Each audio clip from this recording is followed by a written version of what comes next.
Deadspace is more than a literal tag describing the grim realities of the derelict USG Ishimura, a massive spaceship. A planet cracker, a craft that destroys a planet to harvest its natural resources, is now a mysterious, restless astral tomb.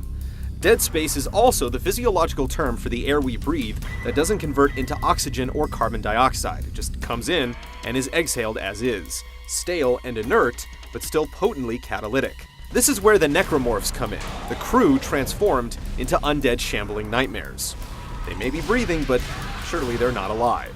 And they're what the protagonist, Isaac Clarke, an engineer responding to the silence of the ship, has to survive from after his ship crash lands on the Ishimura. What the hell? Sir, the auto dock. What is it? We're off track. We're gonna hit the hull. These aren't your regular shoot-'em-in-the-head zombies.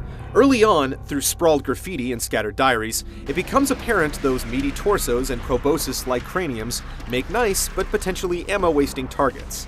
The earliest encounters have Isaac taking out the departed crew by forcible amputation, but taking out some limbs only causes some of them to transform into leaping Deathbringers.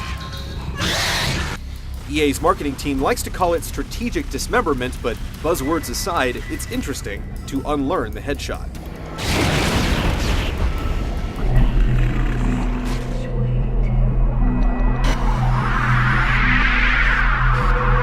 Isaac has the weapons, each with a secondary fire mode, to get the job done.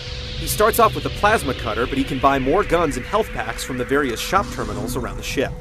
If he finds a rare power node and workbench, he can even improve a weapon's capacity, reload time, and damage, or trick out his suit, the provider of oxygen and health. This is where the unique user interface comes in. Trying not to break the atmosphere with jarring pauses and full overlays, the screen is devoted entirely to the game and menus take place within that space, system options excluded. Isaac's glowing spine shows his health, and weapons give a holographic ammo count while maps, inventories, and videos pop up in real time, begging you to swivel the camera.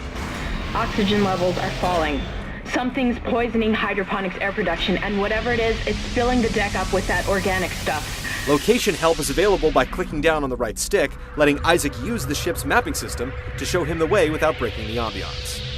The Ishimura breathes atmosphere, from the cluttered halls filled with debris and the dead to necromorphs scuttling in the ducts.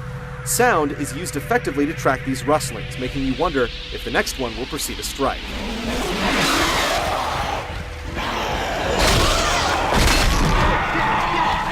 Say goodbye to find the rooster key puzzles. Most of the locked doors and barriers here are from faulty hardware he'll have to fix to proceed, with quick trips on oxygen-deprived spacewalks and zero gravity, forcing you to change perspective while fending for Isaac's life. It also has its own take on bullet time and item-tossing telekinesis. It's still to be determined if this is the sci-fi horror savior, but it's safe to say Deadspace has cribbed together some of the best ideas from recent games with a twist of Alien and Event Horizon. They really can hear you scream in space, as long as there's oxygen.